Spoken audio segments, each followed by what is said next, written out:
que você está correndo? Por que o seu corpo está tão tenso, esse maxilar travado, esse peito sem espaço para respirar? Você está atrasada para quê? Ou para quem? Você sente que precisa chegar primeiro, chegar antes, chegar logo.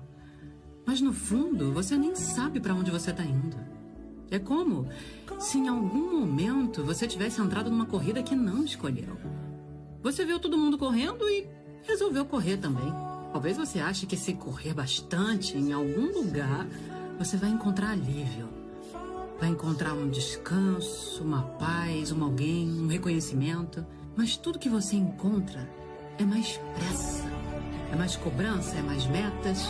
E nesse esforço de se deixar mais leve, você vai largando as coisas pelo caminho.